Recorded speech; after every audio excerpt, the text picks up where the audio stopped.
Hello everyone, my name is Elle and welcome to my 12 Pans of Christmas finale. So this was a massive project pan collab. There was a lot of people doing this and it was a lot of fun. I'm glad I got a chance to work through a few more products before the end of the year. So in case you missed my last update, I finished 4 out of my 12 products. So you can always go check that update out. I will have it linked down below.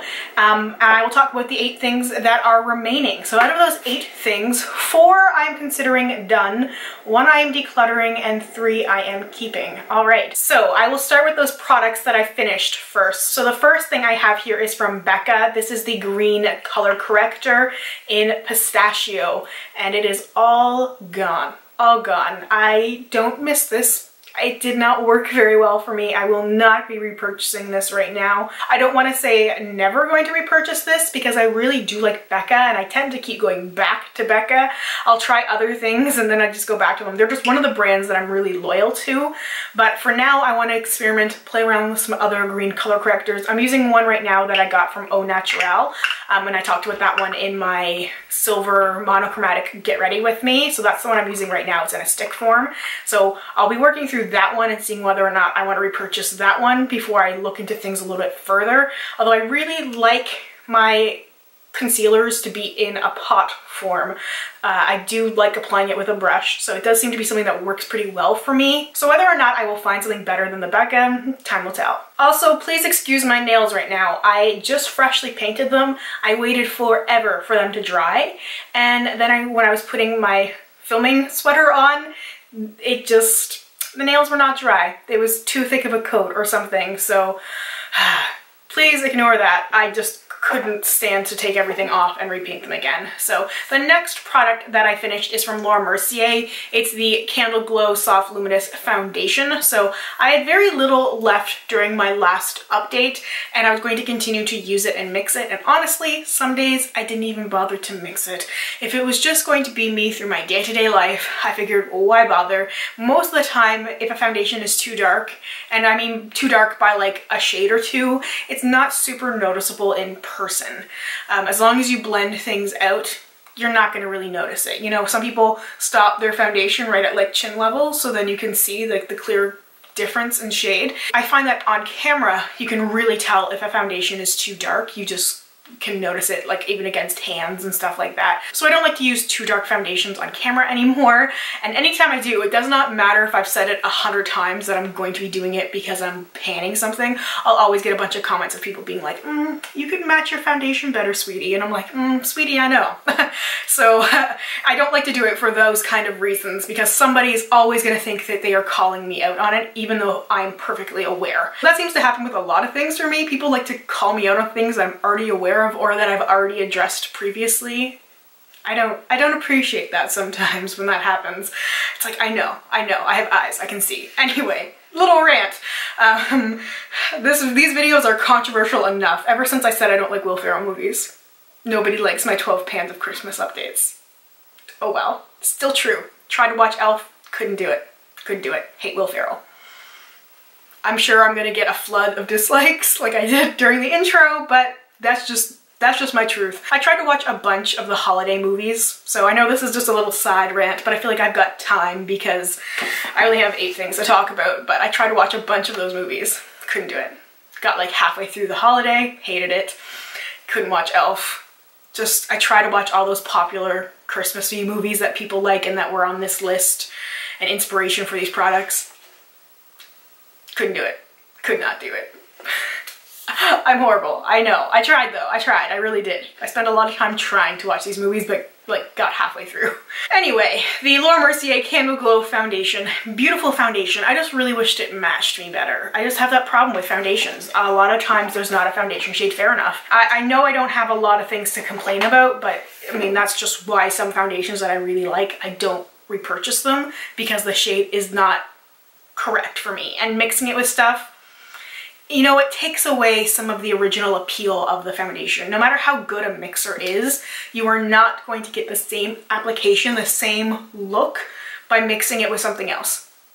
a white foundation mix or another foundation, it's going to take away some of the beauty of the original product. And that's what I found with the Candleglow foundation. Because on its own, it just looks like you are being reflected by candlelight. It's gorgeous. But you also need to have a shade that really works for you. So I really love the foundation. I would repurchase that foundation if the shade matched me better. Next, we have from Estee Lauder the Pore Vanishing Stick. This is in a mini size. I finished this and then some. So I was first using it just like the stick, applying it to certain spots of my face where my pores can be more noticeable. And then I started to use it with a little flat foundation brush. Flat foundation brushes are really good for applying things like this and even things like primer. If you are ever wondering what to do with a foundation brush like that, and it's like those little ones that are just so flat, and you try and apply foundation, it's really streaky. I find applying primer and pore filling things works really well to apply it in certain areas, so maybe that will help somebody else. But I just kept going with this. I was just using it, and it got to be a pain, and I wasn't even thinking about how annoying it was to continue to use it that way, digging it in with the little foundation brush. And finally I was like, okay, enough. I don't need to keep using this product. Yes, I liked it. I liked the effect. It might have been the thing that was breaking me out, because I was using it really heavily because I wanted to finish it, but I also liked the effect.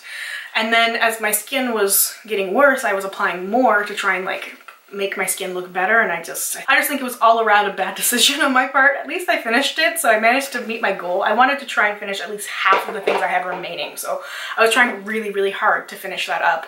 And the last thing, the Stila eyeliner in Snow. So there's still a little bit of product in here. It's why I'm considering it done. It's just because it's not like vibrant, and it never really was. Like, there's definitely still product in there, as you can see, but whenever I tried to use it, as I said in my last update, as a white eyeliner, it was always fading a little bit, so it never looked intentional. It always just looked like a mistake. And whenever I do something kind of cool or try and do something cool with my eye makeup, I want it to look intentional, not like, oops, I tried to clean up a mistake and did it poorly. So I've used it for a while now, and I feel good with letting it go. So the one thing I'm decluttering from this project is this ColourPop Super Shock Shadow. And I really think over the next year, I'm going to be decluttering a lot of these guys. I've had all of them now, or most of them now, for over a year. So they are very, very dry. I can fight with them a little bit, but I feel like there's no point. This is gorgeous, this shade.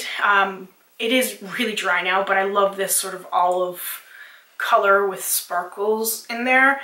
It's absolutely stunning. It just sucks with some of that stuff, and maybe it's just an excuse. Maybe it's just a reason I can tell myself that I can get rid of something easily.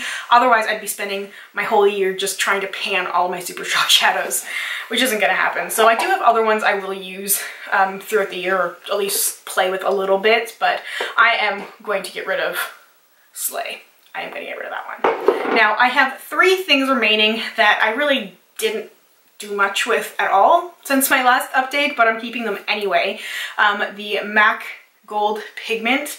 Pigments last for pretty much ever, so I don't feel bad about hanging on to this. It's not taking up a lot of space either, so I only threw it in for the sake of the project. Just like this Bite lipstick in Aubergine, I threw this in solely for the project, not intending to really use it that much. I love it. I absolutely love it, but I knew I wasn't going to pan it. I have no real intentions on panning any lipsticks, to be honest. It's just not something that I feel like I need to pan. I'm going to use what I want to use and just keep on going. Panning lipsticks would be more frustrating to me than anything else. And then the last thing is the e.l.f. Makeup Lock and Seal, which I used a little bit trying to mix it with other things. I haven't found a way that I really like using it, or a way that I would recommend using it yet, so I'm still hanging on to it because there's a decent amount of product still left in it. I'll play with it, see what I can come up with. If I do figure out something, if it ends up changing some part of my makeup game, I will definitely let you guys know. I always report back on little tips and tricks that I pick up along the way to hopefully help you guys out. Unfortunately, I just don't have anything to share with that product right now. All right. Whew, I really tried to be super quick with this. People keep telling me my videos are too long, so I'm just trying to like speed through them, because sometimes I get too ranty and too rambly and I go off on tangents, as I know I did at least once in this video. Anyway, that is everything for my finale, my last project pan of the year. But we only have a couple of days until 2018, where I will be introducing a whole whack of new projects. I'm really, really excited to share a bunch of fun things with you guys very, very soon. I have a lot of things up my sleeve.